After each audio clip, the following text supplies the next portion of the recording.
Boa tarde, pessoal. Mais uma sexta-feira, né? Finalizamos aí mais uma semana, graças ao nosso Deus.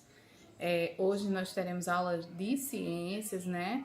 E antes de iniciarmos, na aula passada a gente falou um pouco sobre células, né? Fizemos aí essa introdução sobre células e aprendemos que as células são unidades básicas, né, de todos os seres vivos, não só os seres humanos, mas os animais, enfim. Então, as células nada mais é do que unidades básicas que nos compõem, né? A gente viu também um pouco sobre células unicelulares, pluricelulares e outros conceitos, né? Vimos também um pouco sobre o surgimento do microscópio, para que ele serve. E hoje, né, a gente vai aprofundar esses conhecimentos e vamos falar de tecidos, órgãos, e sistemas, tá? Então, primeira coisa, o que é o tecido? O tecido, pessoal, vai ser o conjunto de células que tem funções específicas, tá? No nosso corpo. Então, os tecidos, eles têm algumas funções, tá?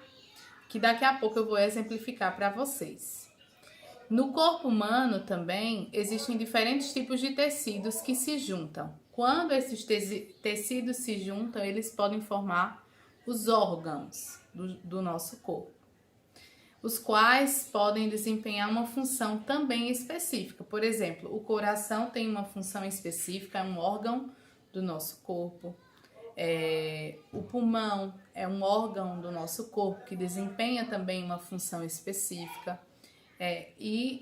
Por exemplo, o livro, na página 12, ele traz o estômago, tá? O estômago é um dos órgãos responsáveis pela digestão dos alimentos que nós consumimos, né? E aí é formado por vários tipos de tecidos. Então vejam que um órgão, tá? Ele tem vários tipos de tecido. O conjunto de órgãos, tá? Que trabalham juntos para que determinada função do nosso corpo funcione é chamado de sistema, né? A gente tem vários tipos de sistema. O sistema digestório, o sistema respiratório, entre outros sistemas. No livro de vocês, na página 9, eu queria que vocês observassem, tá? A constituição desse sistema. Outra coisa, a integração de todos esses sistemas do nosso corpo constitui um organismo, tá? Olha só, então eu queria que vocês observassem bem, tá? Essa imagem aqui. Em primeiro lugar, eu vou ter aqui uma célula muscular, tá? Essa é uma célula muscular, vejam que ela é bem compridinha. Aí aqui eu tenho o tecido muscular, tá? Que é um tipo de tecido. Aqui eu tenho o estômago, que é um órgão, tá? Dentro desse estômago eu tenho essas camadas musculares e eu tenho um tecido que é chamado de tecido, acho que vocês nem estão vendo, né? Esse tecido aqui é chamado de tecido epitelial, que eu vou explicar para vocês também daqui a pouco, tá? Tudo isso aqui, ó, vai formar o sistema digestório, o esôfago, o fígado, o estômago, o intestino delgado, o intestino grosso, o reto, o pâncreas e a vesícula biliar. Então, todos esses elementos vão formar aí o sistema digestório. Esses são os níveis de organização do corpo humano, tá certo? Isso aqui é mais para introduzir. Agora a gente vai aprofundar mesmo, tá? Por isso que eu quero que vocês abram na página 10 e observem essa imagem com muita atenção. Olha que coisa interessante. Eu tenho um jogador de futebol aqui, né? E com ele a gente vai explicar aqui os níveis de organização dos tecidos, tá certo? E aí, o que é que são os tecidos, né? Como eu já disse, os tecidos vão ser agrupamentos de células, né? Que apresentam a mesma forma e a mesma função no corpo humano, né? Nosso organismo, ele é formado por inúmeros tipos de tecidos, né? Como o tecido epitelial, que eu vou explicar para vocês o que a gente viu na página 9. O tecido ósseo, o cartilaginoso, o muscular e o nervoso. Cada um desses tecidos vai exercer uma função diferente, uma função específica no nosso corpo. Antes de eu exemplificar para vocês com essa imagem, que é muito interessante, né, que o livro traz, eu quero falar um pouco sobre o tecido epitelial, o tecido muscular e o tecido nervoso de maneira mais abrangente, vamos dizer assim, certo? Então, vamos lá. As células dos tecidos epiteliais, tá? Elas são muito unidas umas às outras, né? Elas têm uma união maior, tá? E isso faz com que esses tecidos, eles constituam uma barreira protetora do organismo. O que é que isso faz, né? Qual é a consequência boa disso? Isso impede com que outros seres penetrem no nosso corpo humano e lhe causem doenças. Então, vejam a importância das células do tecido epitelial, tá? Existem tecidos epiteliais com muitas camadas de células, tá? Como o epitélio da nossa pele, por exemplo, tá? E outros com apenas uma camada, como o epitélio do intestino, né? O intestino ele só tem uma camada epitelial, já a nossa pele tem várias camadas, né? Externamente aqui eu tenho várias camadas, tá bom? Com relação ao intestino muscular, alguns músculos eles podem ser controlados por nós. Como é que isso pode acontecer? Os músculos do braço, por exemplo, esses aqui eu quase não tenho, né, gente? Mas tenho. Os músculos do braço ou das pernas são músculos que nós podemos controlar, né? Outros músculos, como os que constituem o coração e outros órgãos do nosso corpo, eles não podem ser controlados por nós, né? Porque eles estão externos. Desse modo, o que é que acontece? Por exemplo, com relação ao coração, os batimentos cardíacos ou até mesmo a movimentação do alimento no nosso intestino, né? Dentro do organismo, a respiração, por exemplo, né? Que é o sistema respiratório, são controlados por algo chamado cerebelo, né? Independentemente de nossa vontade, ele vai ser controlado pelo cerebelo, certo? Isso é importante para que os batimentos do coração, a respiração, a digestão ocorram o tempo todo, mesmo quando estamos dormindo. Então, o cerebelo ele envia sinais, né, para o nosso corpo para que tudo funcione normalmente. Não é cérebro não, é o cerebelo, é outra coisinha que fica aqui dentro da nossa caixinha, eu gosto de chamar da nossa caixinha craniana, né? O tecido nervoso, por sua vez, que é um outro tecido, ele é fundamental na interação do ser humano com o ambiente, né? Por meio dos nervos, né, que estão presentes aí nos órgãos dos sentidos, o cérebro ele recebe informações, tá? Sobre o ambiente, né? A gente capta essas informações, né? O cérebro, na verdade, não nós. E aí, ele pode controlar o organismo para responder a essas condições do ambiente, tá? Por exemplo, quando a temperatura do ambiente ela tá muito alta e os nervos da pele, ele captam essa informação, né? Porque a pele sente essa temperatura mais alta. O cérebro, ele manda sinais para as glândulas sudoríparas, que são aquelas glândulas do suor, tá? E a pele vai produzir suor, tá? Refrescando a superfície do nosso corpo e impedindo que ela superaqueça. Então, vejam a importância da gente suar, né? Quando essas temperaturas, elas estão muito altas.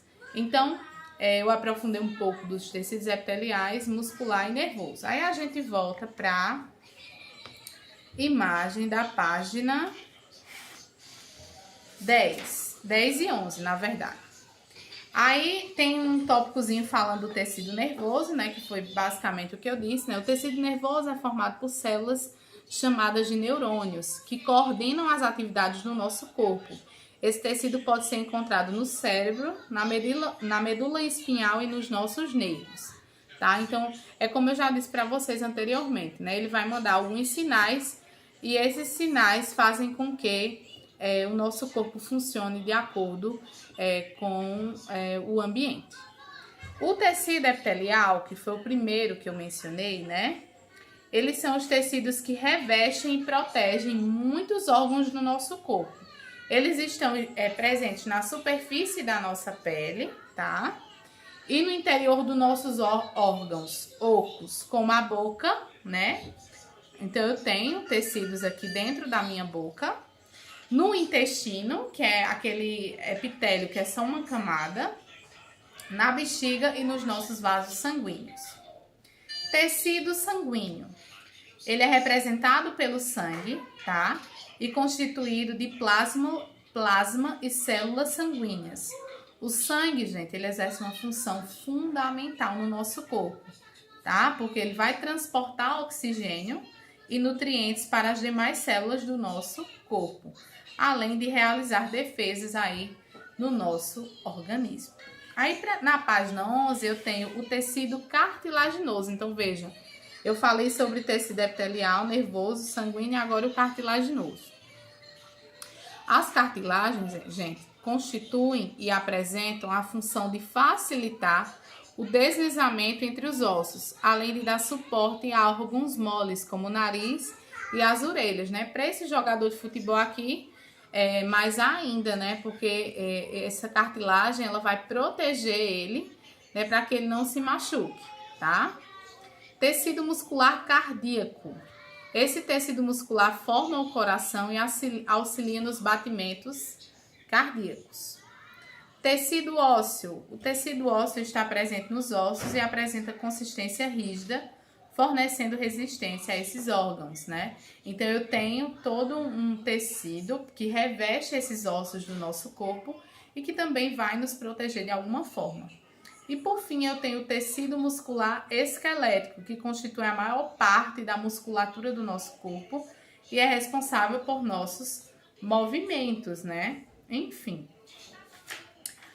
Na página 12, é muito importante esse tópico Saiba Mais, porque ele vai trazer curiosidades para vocês. Eu faço questão de fazer a leitura e explicando, porque eu acho super interessante esse texto. Vocês já se perguntaram como é que se forma a ferida, né? A casquinha da ferida? Como se forma a casquinha da ferida, né? Como é que ocorre esse processo de cicatrização? Por exemplo, quando a gente se machuca, né? Depois de um tempo ou até no mesmo dia, né? Aquela pele, ela vai se fechando e depois se forma uma feridinha, né? Que tem gente que costuma arrancar, o que é errado, né? A gente precisa deixar com que o nosso corpo ele cicatrize. A casquinha da ferida, como o texto diz, né? É parte do processo de cicatrização de um machucado na pele. Ele funciona, gente, como uma proteção para a pele que está sendo regenerada, impedindo a perda de sangue e a contaminação. Então, além de impedir a perda do sangue, né? Ele impede que a gente se contamine com essas coisas externas, né? Então, eu tenho aí 4 etapas em como a ferida ela vai se formar. A ferida. Quando nós nos machucamos, a pele de forma superficial, né? Atingindo os vasos sanguíneos, ocorre um pequeno sangramento, né? Vocês acham que já se machucaram e já observaram isso. Nosso organismo, ele imediatamente ele vai reagir, tá? Pois o sangramento ele precisa ser interrompido para que não percamos muito sangue. O fim do sangramento. O sangue que sai pelo machucado, ele contém componentes como as plaquetas, que formam uma camada de sangue coagulado que vai secando até formar a casquinha da ferida. Dessas plaquetas vão formando aí uma camada de sangue coagulada, né? Um sangue parado, que vai formando a casquinha da ferida. A defesa. Embaixo da casquinha, as células de defesa do sangue, conhecidas como leucócitos, destroem qualquer ser estranho que tenha entrado no organismo pela ferida, como as bactérias. Essa ação impede que esses seres vivos causem alguma doença. Olha como isso é interessante. Então, tudo aquilo que entrou, né?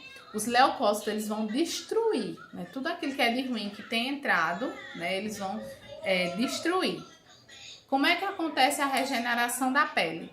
Após a eliminação de seres estranhos do organismo, através dos leucócitos, uma nova camada da pele, ela começa a se formar embaixo da casquinha, né? Que é a conhecida regeneração. Aos poucos, essa casquinha ela vai se desprendendo até soltar completamente, restando apenas uma pequena cicatriz na nossa pele. Eu tenho uma aqui, não sei se dá para vocês visualizarem. que é aqui, ó. Essa cicatriz aqui foi uma cicatriz de quando eu cortei o supercílio, nessa região daqui de cima. E aqui, por aqui saiu muito sangue, né? Uma região que se cortar, ela externa muito sangue. Aí primeiro ela foi criando uma pelezinha mais fininha, depois criou uma ferida, que depois saiu, e aí por fim ficou essa cicatriz aqui, tá? Que a sobrancelha esconde. Enfim, gente, é basicamente isso. Espero que vocês tenham compreendido. Qualquer dúvida eu vou estar lá no privado, tirando todas as dúvidas de vocês, né? Vocês vão responder a atividade da página 12, 13, 14 e 15, tá? Com relação a esse conteúdo. Um beijo, bom fim de semana a todos vocês e até segunda-feira. Tchau, tchau.